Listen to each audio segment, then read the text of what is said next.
and welcome to the Plant School podcast. I'm Rachel Tenney, and here we learn all about plants, how they work, how to care for them, and it's all taught in a way that anyone from beginner to expert can listen to, understand, and enjoy. So I hope that you will join me in Plant School.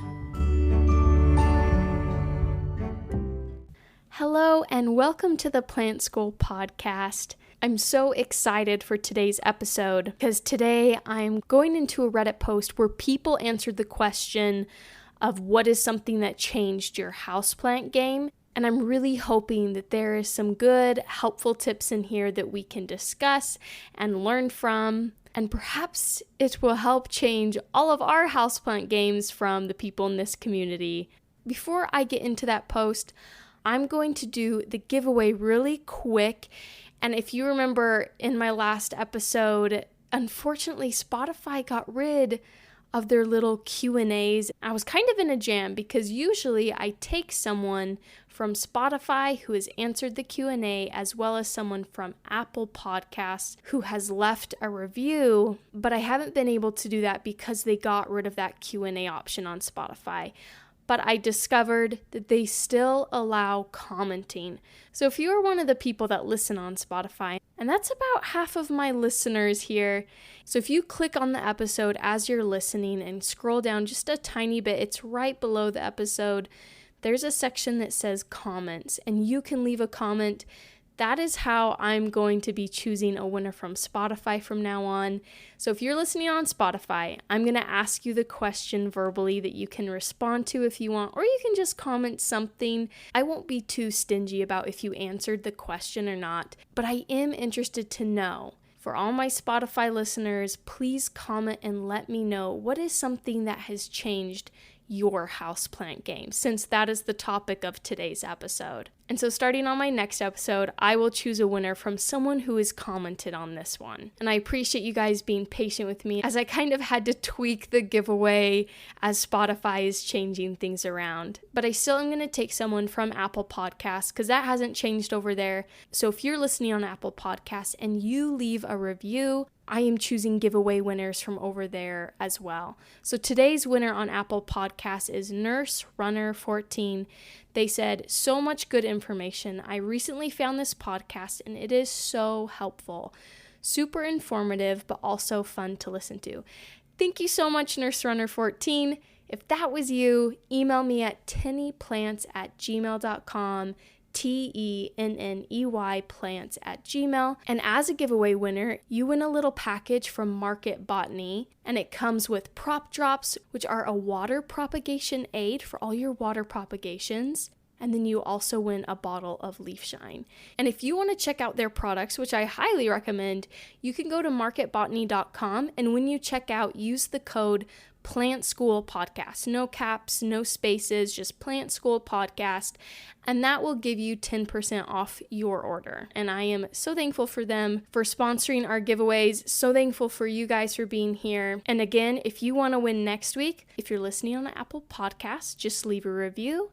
And if you're listening on Spotify, scroll down to that comment section and comment something that changed your houseplant game. All right, so let's get into this Reddit post. So the question that the original poster asked was, calling all houseplant pros, what is something that changed your plant game? And I have not gone through this. I am very excited to go through this, and I'm hoping that we can glean from it some really helpful tips from all sorts of people who know what they're doing with plant care. So the top comment on here, they say, maybe not exactly what you were looking for, but finally letting go of plants that I didn't care about. Open up space and time for the ones that I really love. Ooh, I love that. And someone commented and said, Marie Kondo them plants. Doesn't bring you joy anymore? For free on Craigslist, LOL. Someone said, give them as coworker gifts. Easiest presents ever. A lot of the comments are people just sharing how they have gotten rid of their plants. Some people share that they felt like they were almost hoarding their plants, and when they finally gave them away, they felt so much better. And I totally agree with this one. I feel like that really can change your plant game, because keeping plants that you don't really love can make the hobby just kind of stressful, to be honest. So if you have a plant that, it doesn't bring you joy anymore, it's hard to take care of, it just stresses you out, I see no problem in giving them away for free. There are so many people out there who would happily take them. To be honest, I've done that a few times. I've had plants that have been so bothersome with pests that I've had to get rid of. A lady on Facebook was up for the challenge of getting rid of, I think it was spider mites on my alocasia. I once threw away a lemon lime dracaena because the thing was so sad. And you know what? Sometimes that's just the way to go. And I also agree that they do make such great gifts for other people. Yeah, someone says, best advice ever. I also have done the same. I got obsessed for a while and cared for plants I didn't want. Once I started figuring out what I did like and throwing away ones that were hard to manage and died constantly or had infestations, I felt so much better. I'm happy with my 25 plants now. That's a great way to start this. Don't bother with plants that don't bring you joy. Okay, next piece of information that changed someone's plant game. They said grow lights. I now have shelves and grow lights for my African violets. They are so much happier for it. Another person commented and said, I even put my so-called low light plants under a cheap one and they are so much happier. And I love this comment. I'm going to read it because I preach it too. They said, you probably already know this, but in case someone reading it doesn't, something I learned working at a garden center, when plants are called low light, it just means they're more tolerant of being in low light conditions, but they would be happier and thrive better in regular light. Yes, yes, yes. Low light plants don't necessarily mean put them in low light and they will be happy. All houseplants do best in bright and direct sun. And some of them even need more sun than that. Maybe like your succulents and cactuses, they can even handle that direct sunlight. Some people agree, but they say that grow lights are so ugly, and so they can't get over the fact of, where to put them in their house because they just look ugly. I've dealt with that. I feel like I've kind of held off on grow lights as well in some cases because I do just like to see my plants and nothing else. But it is true, if you add in grow lights, it can open up so much more space in your home too, that you can have plants in and they can thrive there instead of just slowly dying. I feel like they are coming out with so many new options. This post is, not quite from a year ago, so they probably have all these options too, but if you go on Amazon, there are so many different options like clip-ons and, ones you can like Velcro to shelves and different things like that. Ones that are just light bulbs and you can put a cute little hanging light fixture above your plant. Another thing I feel like I would struggle with this is remembering to turn them on. That is one thing I feel like I would forget.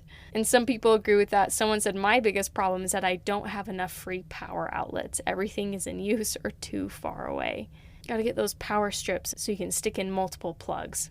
All right, that's another great piece of changing your houseplant game, grow lights.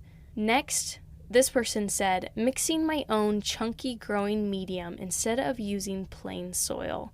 Someone said, this was mine too. Reject Miracle Grow, embrace vermiculite. Another person said, I love adding orchid bark to soil. It's beautiful and chunky. My problem with perlite is as ugly as heck.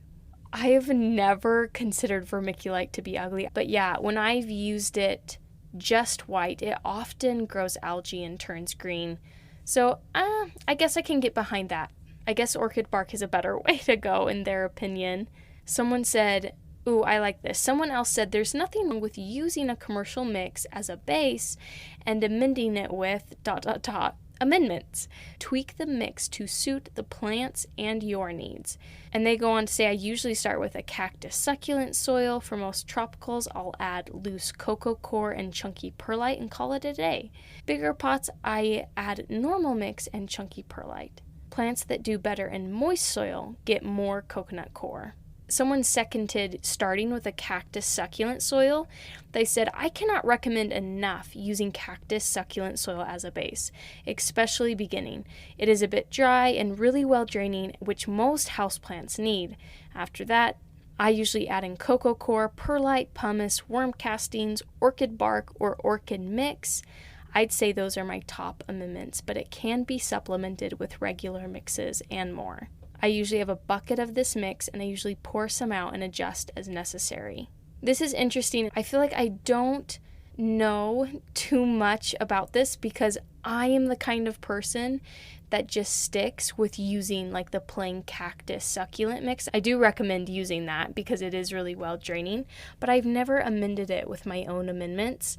I always felt like it was unnecessary, but perhaps it is worth a try. In this person's opinion, it changed their houseplant game. And some people in the comments, they go into such depth of what they use, and it's based on the humidity in their home and the temperature in their home and how you should do the same. Look at your temperature, humidity, lighting, and all of that and make your own mix. Honestly, I feel like that might be overcomplicating it, finding like this perfect mix.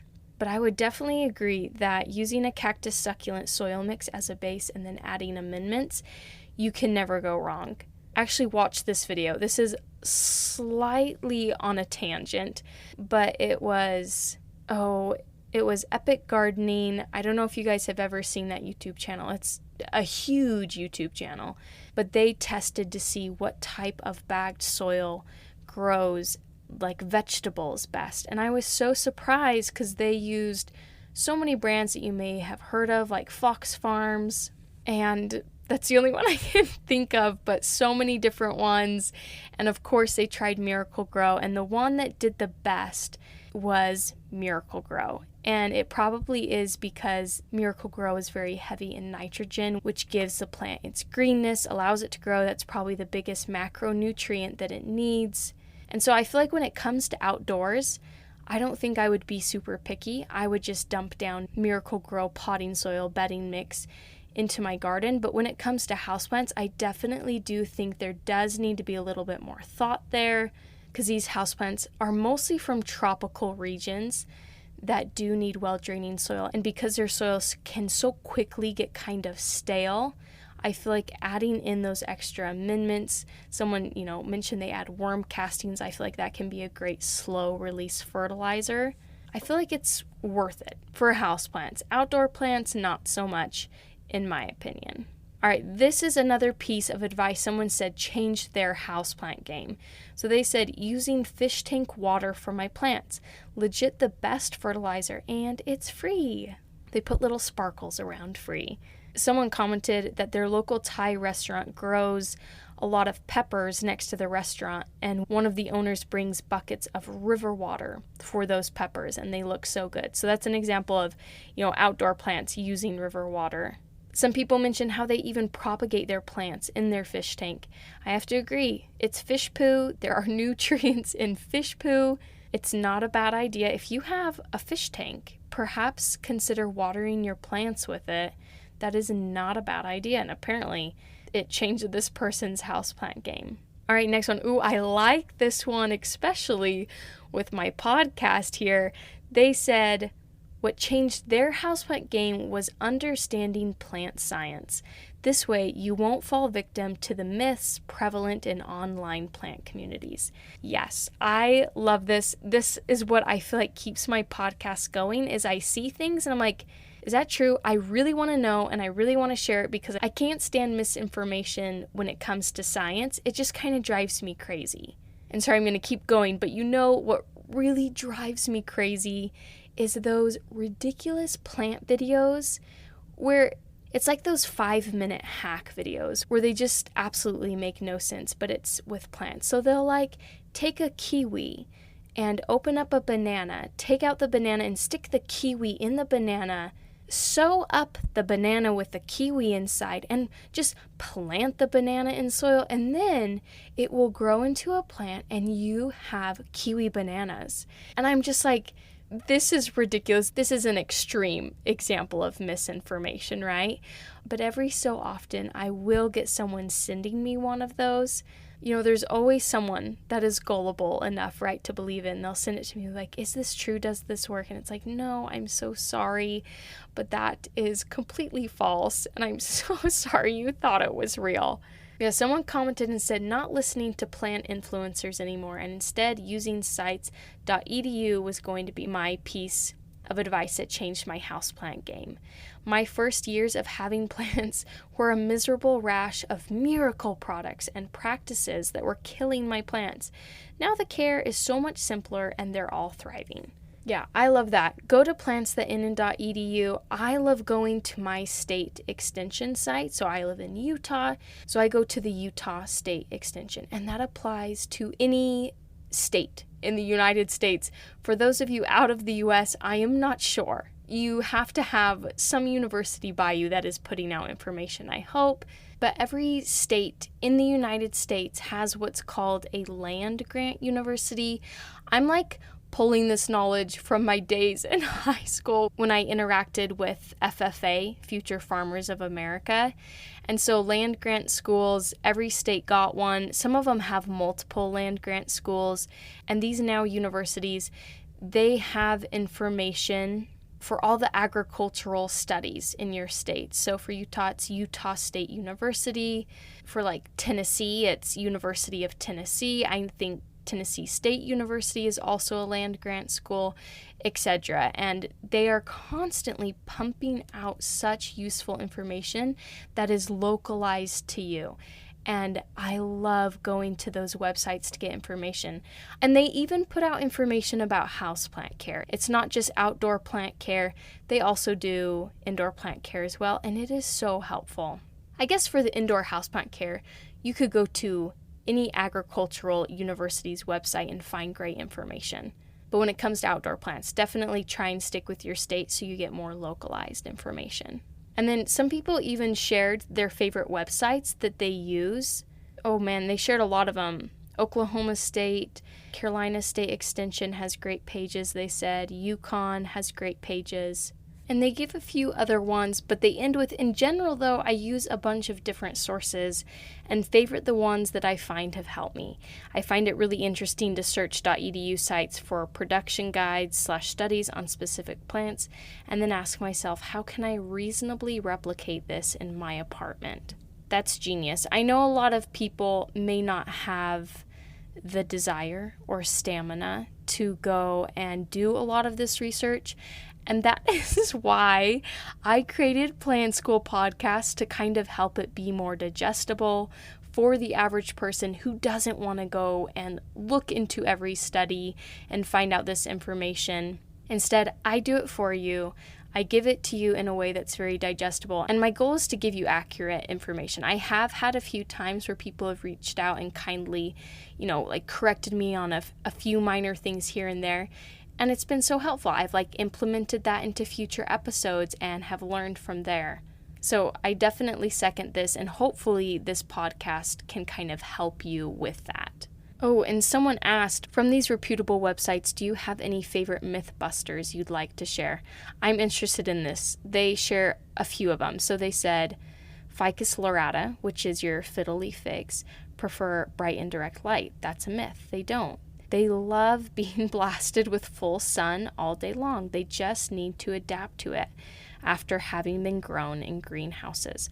Monsteras too. They can tolerate way more sun than many people assume. Interesting. I've never really heard that. I'm going to have to try that. I don't have a fiddle leaf fig, but I do have a monstera, and it is not in full sun, and maybe I could slowly move it over there and see how it does. Another myth they said that they've seen busted from these reputable websites is the myth to do not fertilize in winter. They said you should be fertilizing the plant if it's growing. Many houseplants continue to grow throughout winter, and so they fertilize just the same. I agree with that. You want to fertilize when you notice your houseplant is growing. For most people, that does occur in spring, and that's probably where the advice comes from. They just want to simplify the advice and say fertilize in spring and summer, not in fall and winter, because that is generally when your houseplants are pushing out more growth, but definitely not always the case. I've definitely noticed that my houseplants get a lot of that direct sun in winter because the sun is set lower in the sky, and so they are often growing at a faster rate then, and so that's when I start to fertilize. So it kind of just depends. Okay, another myth that they've seen busted is to mist your plants to increase humidity. Nonsense. Misting does close to nothing to increase humidity. Very true. I've shared that so many times, but I do not suggest misting your plants for increasing humidity. What you can do is get a humidifier, or you can kind of smush all your plants into one section together or put them in an enclosed space, and they can help raise humidity when they are all near each other. Oh, this one's interesting because this is something I say all the time. They say it's a myth to water your plants when the top 2 inches of the soil are dry. They say it doesn't account for the size of the pot. If the top 2 inches of a small succulent pot are dry, that's half the pot. If the top 2 inches of a massive planter are dry, that may well only be the surface, with the root ball still being completely moist. Use some common sense instead of absolute numbers. Okay, I agree with that. Use common sense. I feel like that piece of advice probably comes from the average pot size and us, again, just people trying to simplify plant advice. I don't say it to try and get you guys to kill your plants. I simply say it because it is simplified, and it takes a lot of time to explain, oh, if you have a tiny pot, then it's got to be a centimeter. But if you've got a big pot, it's going to be about 10 centimeters. You know what I mean? So yeah, I get that is not quite accurate, but also for the sake of simplifying, I can also see that side too. Those are some interesting myths, though, that they shared that they've seen busted on reputable websites. That was a really good comment. That all started with, learning plant science, and people had a lot to say. So let's move on to the next post that someone shared that changed their plant game. They said, using those snap corner potting mats. I have around 150 plants, and I'm always propping, repotting, and up-potting plants. That mat lets me do all of this on my kitchen table and super easy cleanup. It was $6 on Amazon. It's so funny. A lot of the comments, people have never heard of this. And perhaps you haven't heard of this as a listener, but I have quite a few of these. They are super helpful. So I've actually used some from Amazon. They've worked fine. And then I've had this company, sweetest people, it's called Plant Mats. And they also make these mats that snap in the corner, so it creates like a little tray for repotting your plants or doing whatever with your plants that makes a mess. And when you're done, you can unsnap it and just like slide all of the soil, the leaves, or whatever have you into your garbage or into your garden, wherever you'd like it. It just makes cleanup so easy. So if you want something cheap, I would definitely just go to Amazon. If you want something that's really cute and customizable and it has like plant prints on it, I would suggest Plant Mats. I have loved mine. They have so many different sizes too, or you can like bundle them together. I got the bundle of different sizes, and you get to customize each and every one, like the print of the mat, the color of the little snap buttons, and the shape of the snap buttons. It's just really fun. But yeah, they make cleanup a breeze. All right, next piece of information that changed the houseplant game.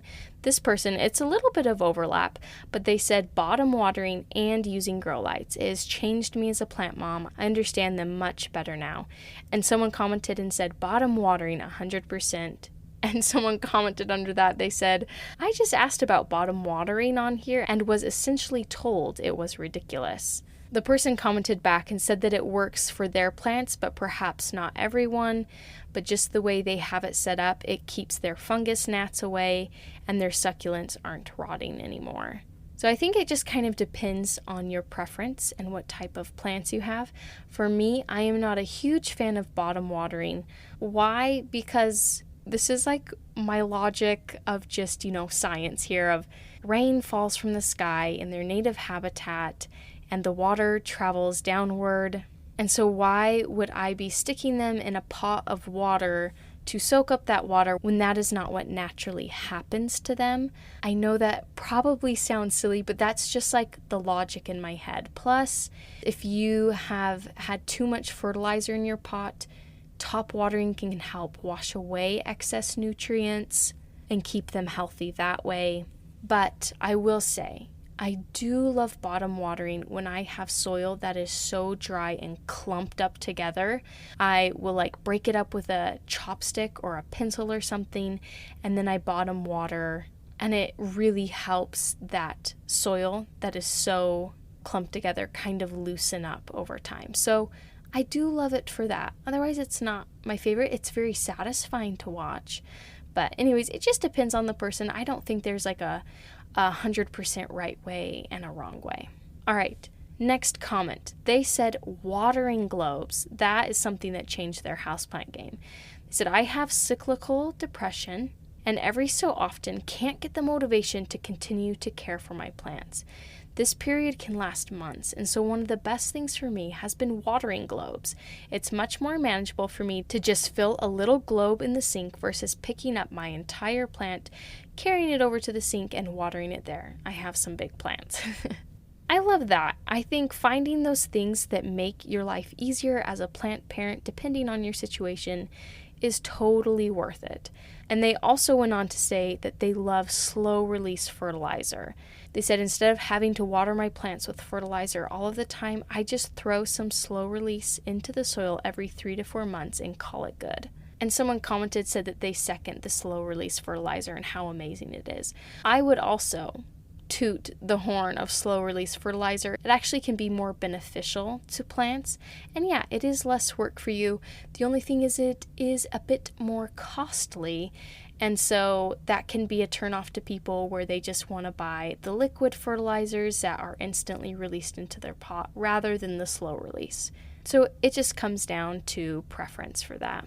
Someone else commented, this is probably a good point that they made. They said, I hope you don't mind if I point out here that there are a lot of plants that should never use a watering globe. Many species need a wet-dry cycle for optimal root health. So for instance, these would be great for a calathea or something like a waffle plant, but they should never be used with aeroids like monsteras. I think that's a great point, that not all houseplants will love watering globes. I have not used them very much, but I feel like they would be great for those plants that need more constant of a wet soil. All right, another person commented something that changed their houseplant game. I love this. Ignore them and they do better, LOL. I feel like sometimes that's the way I go. I just don't pay too much attention to them. I have a lot of things on my mind. I think I mentioned this last episode of, I have kids, I am pregnant, and we recently just got some little baby chicks. And so my houseplants, sometimes I just ignore them and forget them. And I have been doing that for a while. When I was in school, I did that. And I just feel like they kind of love that. I check in about every 2 weeks and make sure that they have enough water, and that's about it. And there were no comments on that, just people upvoted it on Reddit. Someone said that their moisture meter changed their houseplant game because they now have never overwatered their plants and they are thriving like crazy in a tough, dry Colorado climate. And wow, there are quite a few people that have said that this was a total game changer for them as well, getting a moisture meter. Someone said that they like the ones that are $15 off of Amazon. They just stick it in the soil every 4 days or so, and if it reads less than a 3, they start watering, and if it's higher than that, they wait on watering. I have never used a moisture meter. My personal opinion is that they are not worth it, but apparently it changed this person's game. That's really interesting. Okay, I'm just going to do a few more since I have been going on for a bit. So this person said, trying to only bring home plants that I think I have the right environment for at my home. And they added to also turn your plants, that every time they water, they will rotate their plants to get more even growth. That's a great piece of advice. I feel like it fits in perfectly for getting rid of plants that don't bring you joy. Just try and get plants that you know are going to work well in your home, in your environment, instead of trying to, finagle this and that to make the perfect environment for those plants. And with that comment, sometimes I really wish that I lived in Florida, because I feel like that is like the house plant owner's dream. With all that humidity and warm weather, I feel like you can grow freaking everything in that state. Okay, someone else said that they installed a rain barrel and started watering all their plants with rainwater, and they all loved it. That's a great one. What a great way to use a rain barrel for. I guess if you have access to a downspout, whether you're, in an apartment or in a home, definitely putting in a rain barrel for your houseplants could be really interesting. I put in a rain barrel, but I was thinking more for outdoor plants, but I might still someone bring it inside.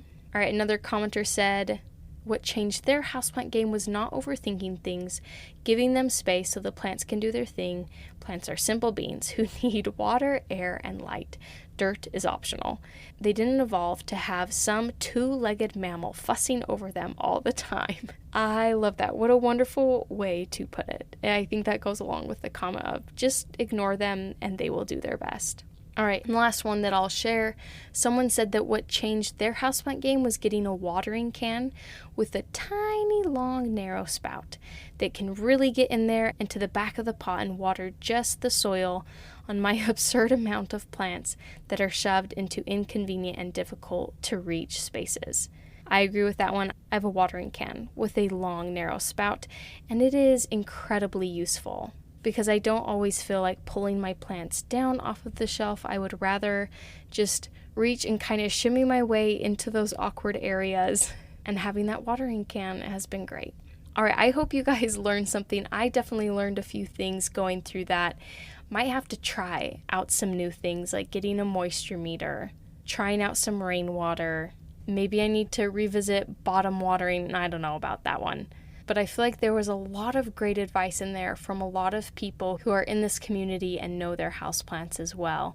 Thank you so much for joining me. If you found this episode enjoyable, I hope that you will join me in 2 weeks for another brand new episode of Plant School Podcast.